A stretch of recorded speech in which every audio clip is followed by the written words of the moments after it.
Hola, Tito.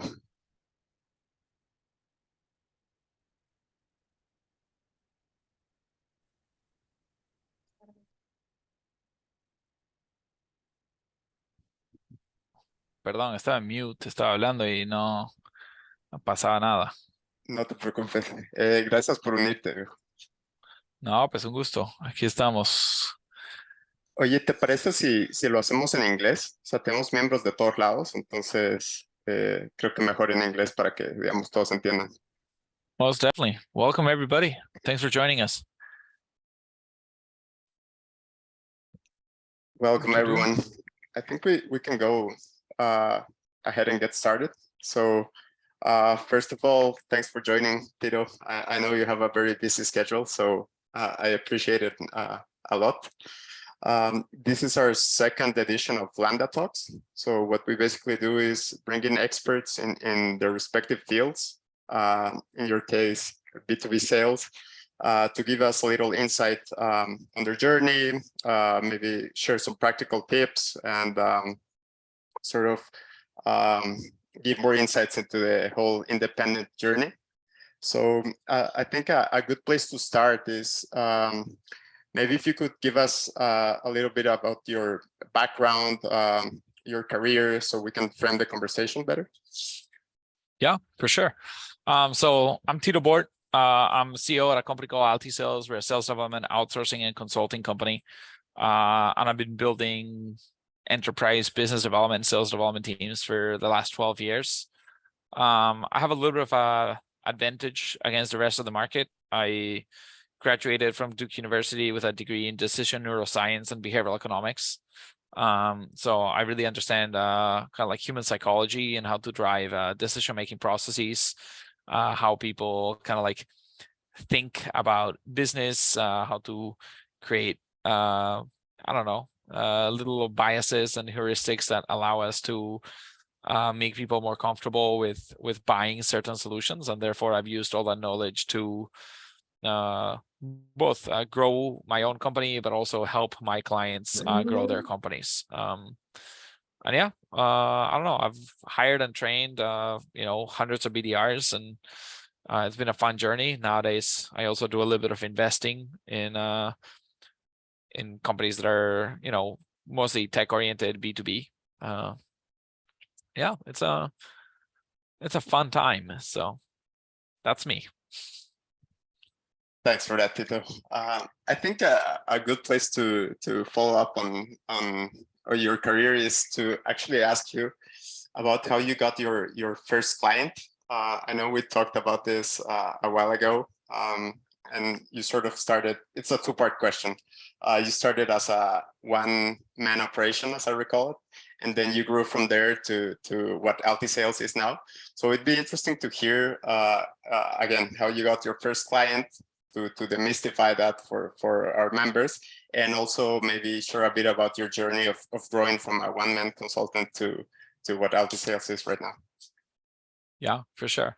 I think it was interesting. The first ever client I got for my business was actually a big one. I started working with Citrix ShareFile. It was not something that other people can copy. I got it through a university connection. I was running another business, and I came up with the idea of the business I run today. But what I think might be more interesting as a story is I actually started the company in 2011. I run it until 2015. I shut it down. I went to work in Silicon Valley for a few years, and then I restarted the company in 2017. So in the restart of the company, finding clients maybe is a better analogy because I was starting from scratch and I didn't have anything. So what I was doing there is I had a full-time job, and it was very funny. I used to work at a company called Reputation.com. I worked there for 9 months. I became the best seller at the company. I was an account executive. And I became the number one seller in just a matter of like 6 months. I was top of the leaderboard. And I hated my boss. I hated my boss. He was like an absolute, like, I don't know, asshole. He treated me terribly. Like, I was trying to get a promotion, he wouldn't give me one. We always had conflicts. He always complained about my work, even though I was like the best seller. And like, I was just so annoyed. So soon enough, I found another opportunity. I went to work for another company. It was an old boss of mine that I bumped into, and I took another job. And while I was working there, I decided after a year that I was going to restart the company that I was running before. So the first thing I did is I started calling all the competitors of reputation.com, where I had already been the #1 seller, and tell them that I wanted to build them a business development / sales team to sell their product to their market.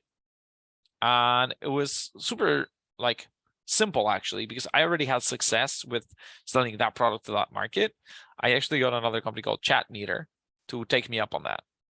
I hired one of my old BDRs. So when I started, we were already 2 people, and I didn't quit my full-time job at the moment. I was just doing this kind of like part-time for reputation.com as a consultant, as a third party, while I kept another full-time job. And I literally woke up at 6 in the morning, started working for my consulting gig from 6 to 9, went to work, or well, from 6 to like 8. I went to work at like 8 in the morning. I was in California, so we would start early.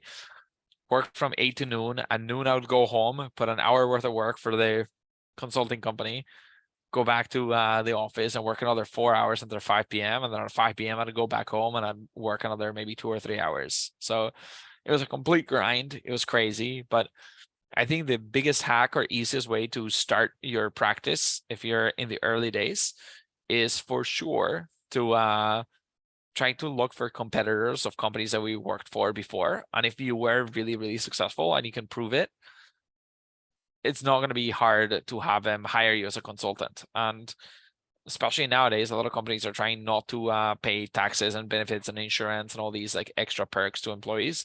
So if you want to be a contractor, they'll gladly hire you as a contractor. That's great. I think that's very useful insight. And maybe you could walk us through how you grew from that, those early days to what Altisales is now. How did that process look like? How did you up your rate? That journey is very interesting. Yeah, for sure. I think this is going to be fascinating for a lot of people here. So the first client that I got was paying us about $10,000 a month, or like $8,000 a month for the work we do. And again, we're in the US, so the rates are going to be very different in Latin America or different places. But I don't think it was crazy to charge them that, because I was hiring somebody in Latin America that was doing a lot of the business development work. They were costing me about $2K, and then I was pocketing another $6K for myself. Remember, I still had a full-time job, so this is like just pure profit, extra income, like beautiful for me. I grew from there to now having, I think 20 something employees. At our peak, we're at like 32. We let go of a few people and then haven't rehired them or haven't rehired for those positions again yet. But I think it was a slow process. So at the beginning, I charged, those $8,000 or $10,000 to the initial company.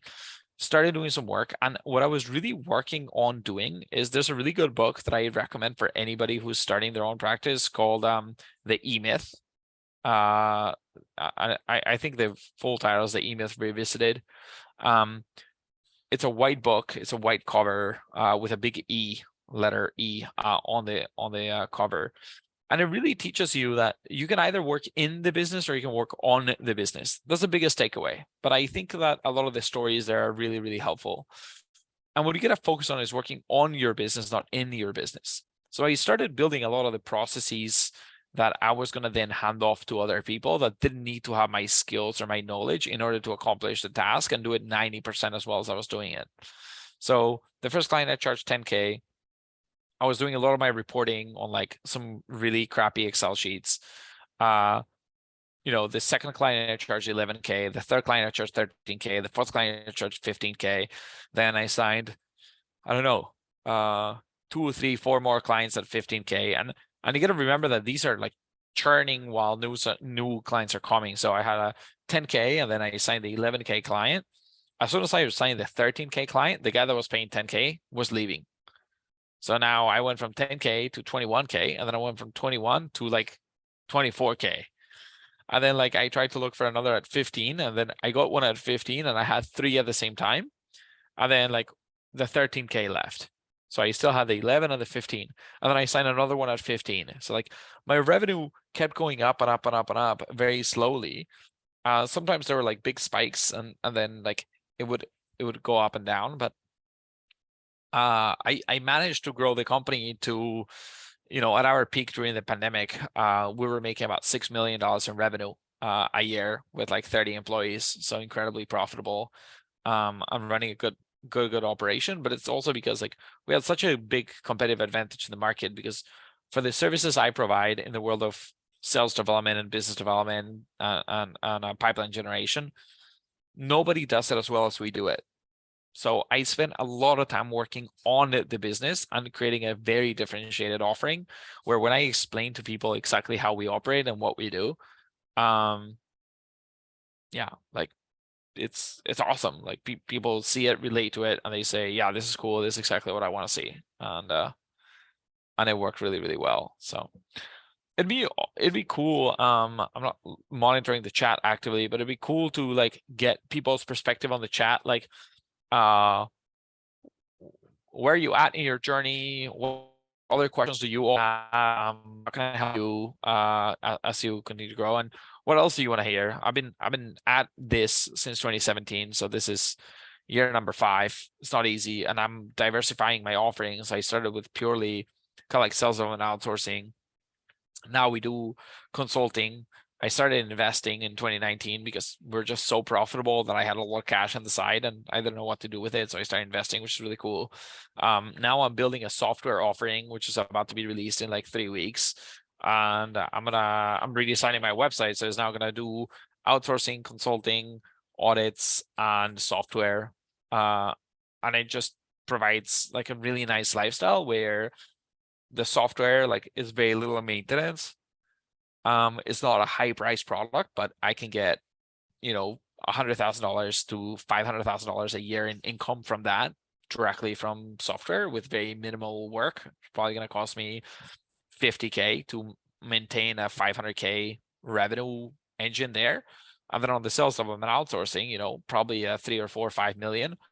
Though the margins aren't going to be 80% or 90% like they are on software, they're probably going to be 50%. And holy cow, like if you can make a couple $1 million a year after a couple of years, I don't know, I'm blessed. It's been an incredible journey. Amazing.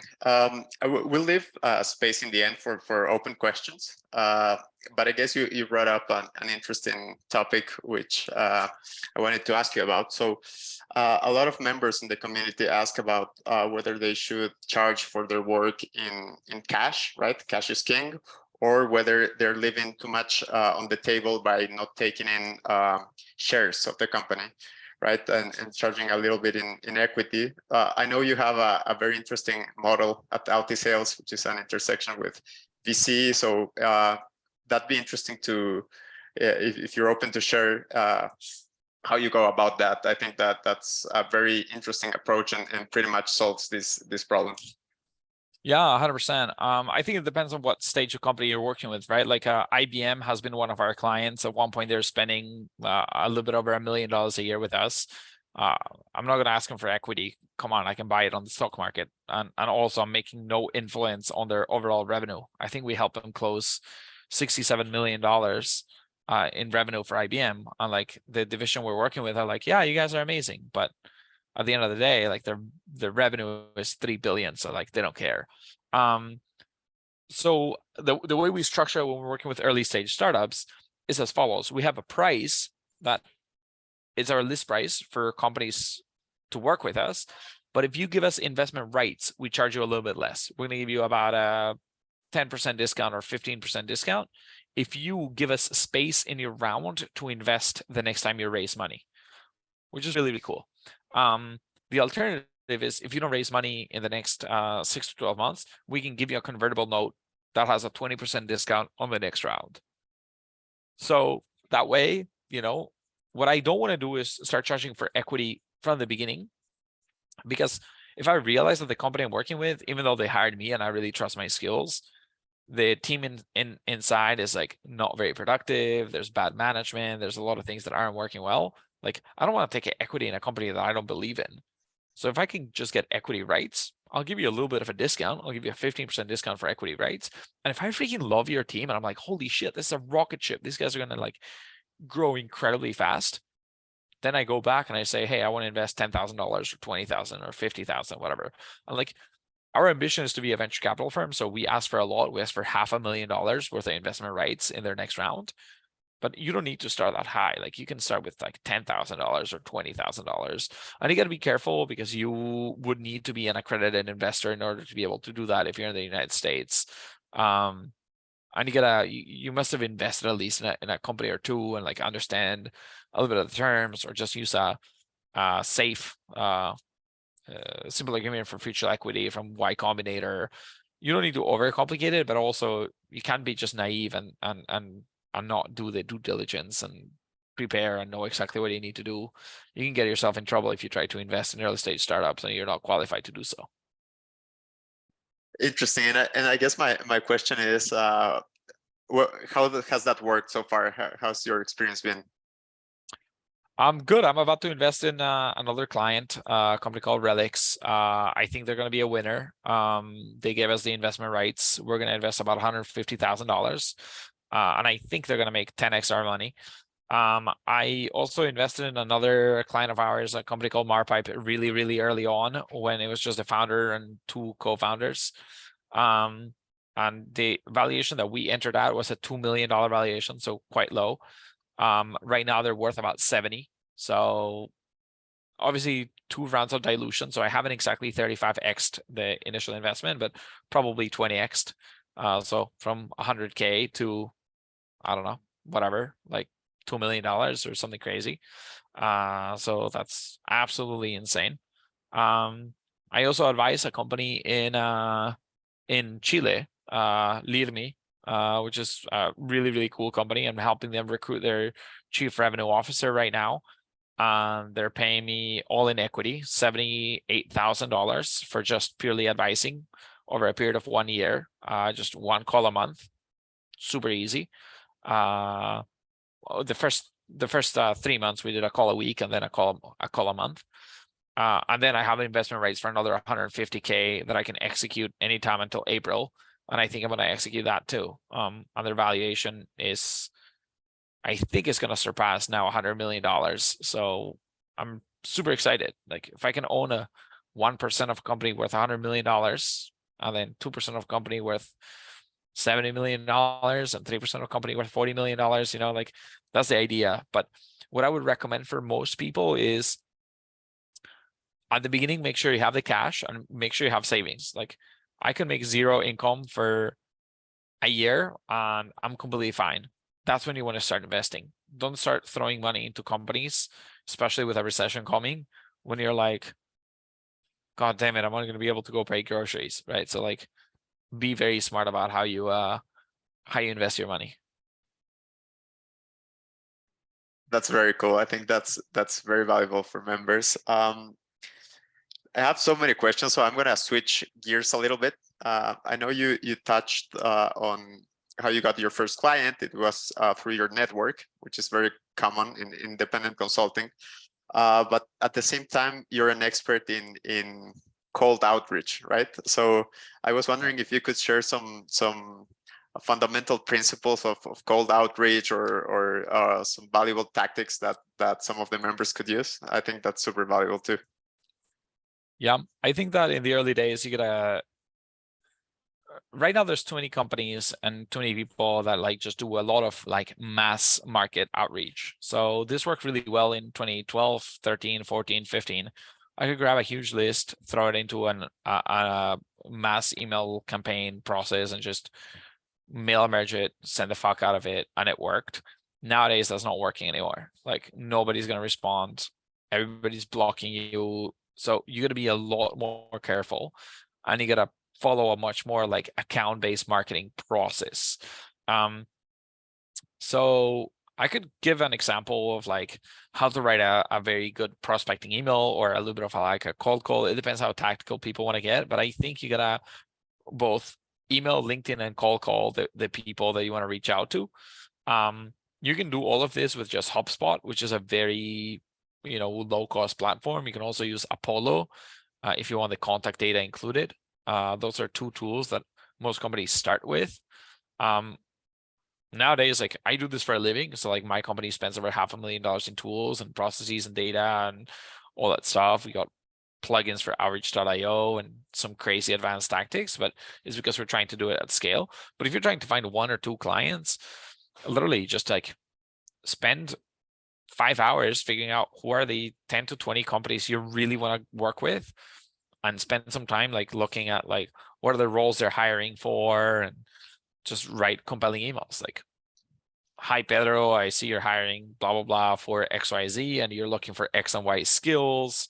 I used to work with XYZ, competitor of yours, and I designed their blah blah blah blah blah processes. I really like your company. I think whatever, XYZ 1 to 3, whatever, right? And if they don't respond, you go on LinkedIn, and on LinkedIn you send them a connect request. I would initially follow them, just follow them, don't connect request. Go on their posts and like a post or 2 or comment on a post or 2. Wait a couple days later, go and connect. And when you send a connect request, you say, something along the lines of like, hi Pedro, like sent you an email a few days ago, would love your thoughts on it. Tito, nothing else. Don't pitch on LinkedIn. They're gonna go on LinkedIn. If they're gonna go on your email, they're gonna try to respond. And obviously, you should be sending this via HubSpot or something where you can see if they open the email. If they open the email, like hopefully you have a tool like LeadIQ or Apollo where you can find some cell phone numbers, or even get a free trial of Seamless AI. I think they give you like 5 leads per month or whatever. If you see they're opening your email, just as soon as they open, call them. A lot of them are opening emails on their cell phone. So call them, and when they pick up the phone, you don't need to have a perfectly like word by word script, but you should have a call flow. So like, what am I going to say? Right. And they pick up the phone, is this CEO or whatever. It says, hello. You say, hi, Pedro. My name is Tito. I'm with Altisales. Do you have a few minutes to chat? And you're like, sure. What's happening? You're like, not sure if you saw, but I sent you an email. So I'm following up on that. We're a company dedicated to XYZ 1, 2, 3. And I was really interested in potentially working with you guys in that regard. I wanted to get myself, to interview with you guys. Remember that at the beginning, when you're a consultant and when you're like starting these efforts, you gotta approach this like it's like you're applying for a job. That's what you're really doing. You're changing your skills and your knowledge for like money. Later on, you're gonna build yourself a process that's gonna be much more sophisticated, and you're going to be able to productize your service and be able to offer like very specific solutions that are going to be more profitable and better. But in the beginning, like my margins were like 15%. And then as I grew, my margins, my price kept going up. And yes, my cost kept going up, but my price kept going up at a much higher rate than my price. So at $10,000 a month, it was costing me $7,000. But at $20,000 a month, I had developed a lot of other things. It was costing me now $11,000. So cool. My 30% margin, 7 to 10, right, just went to be 45% margin from 11 to 20. And now I have clients paying $37,000 a month, and it might cost me 14 or 15. And holy cow, I'm like at 65, 70% margins. Like, it's cool. I still think that software, I can get 90. So, you balance it out, but don't be afraid to start small. Nobody makes a lot of money on their first year consulting or with their first 5 clients. When you actually make a lot of money is when you can build an army of people below you that can do the jobs that you were doing at the beginning. And when the system works, like when you have 5 people that need to coordinate things in order to create a lot of value, now you have like a little bit of a company. It's not easy to get there, but it's also not impossible. Yeah, that's a great North Star to have for everyone started as independent. So that's great. I promise we'll get to the questions that are coming up in the chat. I just have a few more. I would say, I guess it follows from my previous question is how do you handle those calls with prospects? Say you wrote the email that they agreed to have a call. So and again, we talked about this some time ago, and I know you have some tactical tips on bringing up implicit pains, having, I don't know, extra slides for pushbacks that might come? What are some tips you would give for the call itself? I think it depends the stage that you're at, because if you've productized your service, you manage this in a very different way than if you have not productized your service, right? Yep. Like in the early days, you sell yourself. In the later days, you sell your system. So in the early days, what I did is I just talked to these people and I said, hey, I've been building SDR teams. I run them for Citrix. I run them at reputation.com. I run them at Chatmeter. I run them for AppBuddy. Like, I have a guy who's amazing on the phones, and I can give you an SDR, and I can give you all the data and processes, and I'm expert at writing scripts. I want to do, here's what I can do. Like, let me show you a few call recordings that we made in the past, and let me show you what we've done in the past. And like, it's also going to cost you less to hire me and an SDR than it will cost you to just hire an SDR in-house. If you hire an SDR in-house, you got to ramp him, you got to do this, you got to do that, and they're going to cost you $11,000 to $13,000 a month. I can do it for 10. And it was because also the team that I had with me was in Latin America, and I was selling to a US market. So I had a little bit of an advantage, right? I only had one employee, but my employee would cost me $2K, while if they hire the same skills in San Francisco, it would cost them $10K. So I had a margin to play with. And I'm literally approaching this like an interview. And I'd say, what do I need to do for you to consider me as a new hire?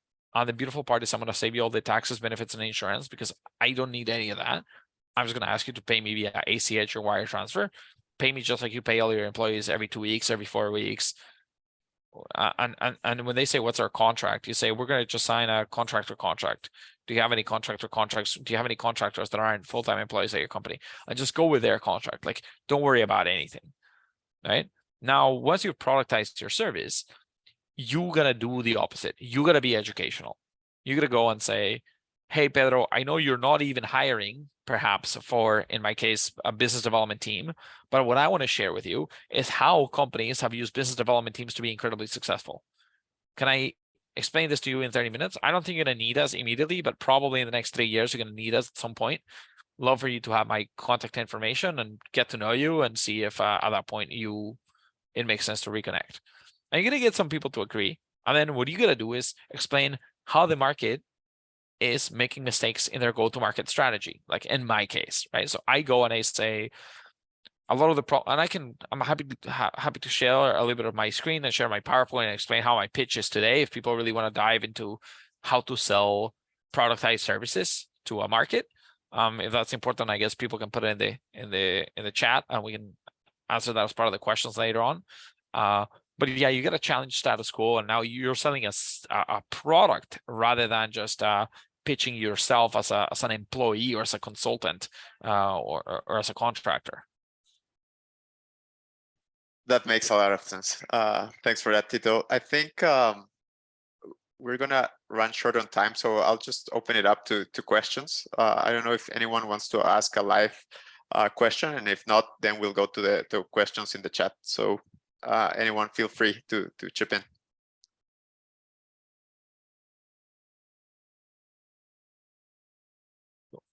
Five.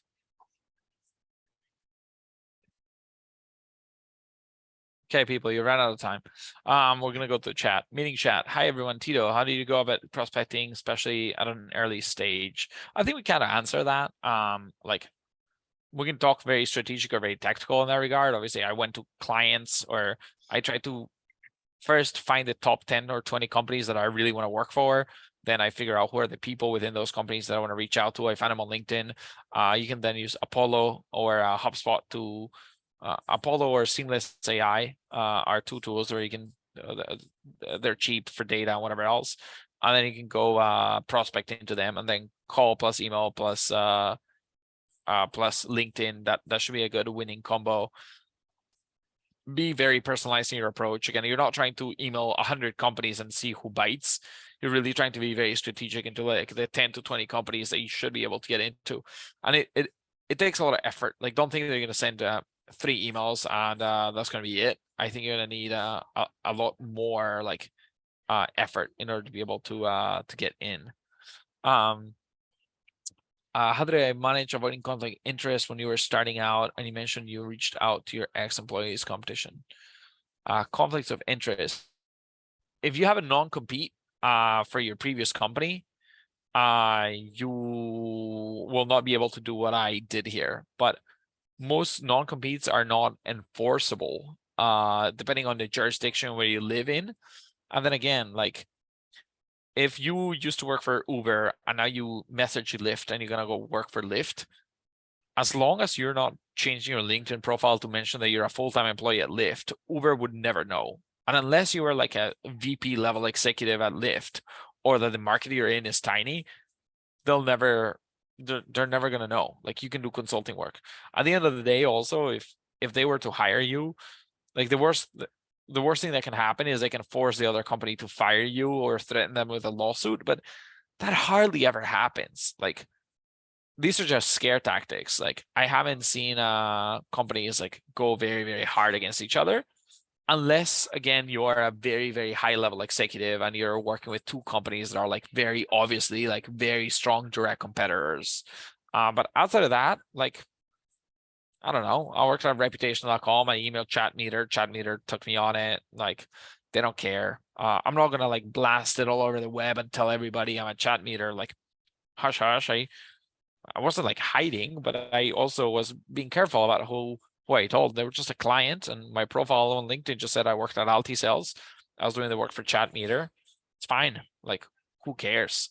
It's fine. Now, obviously, you got to be careful because, like, if you're trying to poach your old employees from the other company, or you're trying to do like shady stuff, like you're gonna get in trouble. Just don't do shady stuff. But can you go work somewhere else? You totally can. There should be no problem. Dive into deeper in tools like Apollo. I mean, I could give you a 45-minute speech on like all the tools that you need to do and how you can grab intent data and like personalize your plays and build Boolean searches on LinkedIn Sales Navigator and like do crazy stuff. But like truly that's not necessary unless you're selling a product that's like $50,000 plus and you already have like 10 plus clients and you have clear product market fit, you productize your service and you have a great landing page and website and you're doing a lot of content and like marketing and you have a full staff of teams. So like I don't think it's too important to like do it perfectly. Like I'm obviously a big expert on prospecting and outbound lead generation, but for all intents and purposes of the audience and who we're like targeting today, which is independent consultants that are trying to grow their practice from $0 to maybe $1 million in revenue in a reasonable time frame. I bet a lot of people here, if you were to make $1 million from your clients over the next 2 or 3 years, like a lot of people would be like stoked. That was my goal at the beginning. I was like, if I can make $1 million, wow. And then you'll realize how exponential it is. Like once shit starts working, it really starts working. You just need to get past that tipping point, right? Where you go, when my first client, I was making 10K, my costs were 6 or 7. I was making 3K for myself. I eventually left the job where I was working at. So I went from making a lot of money to just making $3,000 a month. And I was living in San Francisco. Like for people to understand this, my salary at the previous company was about $175,000. So I went from making $170,000 to $36,000, right? So like it goes crazy. But then I got the second client and my calls went from 7 to 12, right? Or from 7 to 11. And now I was making 20K. So now I was making 9K for myself. I went from 3K a month to 9K a month. Now a year I was making 108. When I got the client that was 15, my calls went from 11K to maybe 16K. But my revenue went from like 21 to like 36. So holy cow, now I'm making $20,000 a month. Now I'm making more from this business than the other business. Then the other client leaves. And now I go from like, 31 in whatever, 26 in revenue or 36 in revenue down to like 24. But my costs are still 15 because I had grown my team and I had bought more tools. So now I'm only making 9K again. Like it's up and down, up and down, up and down. That's why I'm saying you need to have enough a cushion saved up so you're not running out of cash at the beginning and you're like, holy cow, what am I going to do now? Right? Like you need to have 3, 6, 9 months worth of expenses that you can pay without you like worrying about paying groceries. If you need to go live with your parents, if you need to like do whatever, like especially if you're young, single, and you're not married, and like lower your monthly maintenance as much as possible to figure it out. Once you figure it out, the sky's the limit. And once you have 10 employees, 12 employees, 15 employees, you have a lot more levers and leverage as well, and you can diversify income and start more offerings and whatever else. But yeah. Yeah, cool. I don't know if it's enough time to get to the last question. If not, that's fine. Yeah, the ICP. Yeah. I mean, that's kind of what I was saying at the beginning. Here's what I like saying. I say competitors of clients and clients of competitors are the two best places to go look for. I'm going to say this again. Competitors of clients and clients of competitors. So figure out every company that you worked for in the past and look for all their competitors. Right? And then also, like once you productize your service, I look at the clients of my competition. I know who is providing a service similar to me. I know a few companies in my space. There's like hundreds of them, but I know like 10 of them that particularly are very good at pitching themselves, but terrible at delivering what they pitch. So what I go and figure out who are they working for, what logos do they have on their website, like who are their SDRs representing or whatever else. Like I try to figure out who they're working with, or you can even follow like your competitor consultants and see what posts are they liking or commenting online, who are they like trying to get into. That means they're engaging with prospects or clients, and then reach out to them and be like, hey, not sure if you're looking for a consultant, but I do XYZ 1, 2, 3, and like I'd love to chat, blah blah blah. So you can get a little bit strategic by trying to look for signals online if you're careful with your approach. Perfect. Thanks again, Tito. I think this has been a little too short for what I wanted to cover, but of great value. I guess sort of to close out, I know you're very active on LinkedIn. So where can people reach you if they have any follow-up questions? What's a good place to start, or where can they look for you? Yeah, I'm gonna make it really easy. I'm gonna grab my LinkedIn profile. I'm gonna post it on the chat. So anybody who wants to connect with me, go there, send me a connect request. I'll be accepting them for the next hour. Sorry, my connections on LinkedIn are a little bit limited. I think it seems like I have 48,000 followers now, which is a lot of fun. I sometimes joke around, you know, all my friends want to become Instagram influencers. I live on LinkedIn. That's my platform. It's a lot more fun. But yeah, that's a good place to ask questions. You also like see how I sell myself. Everything from how my LinkedIn profile is organized, like the picture in the background, how I describe myself, the things that I talk about, my posts, my descriptions, everything that I have there, all the companies that I'm involved with, and whatever else. So if you have any further questions, just send me a message. Yeah, always happy to help. Perfect. Thank you, Tito. Thank you, everyone, for joining, and have a good night. Yeah, thanks again. It was a pleasure being here. Cheers. Tito. Cheers. Absolute Bye. masterclass. Bye-bye. Bye.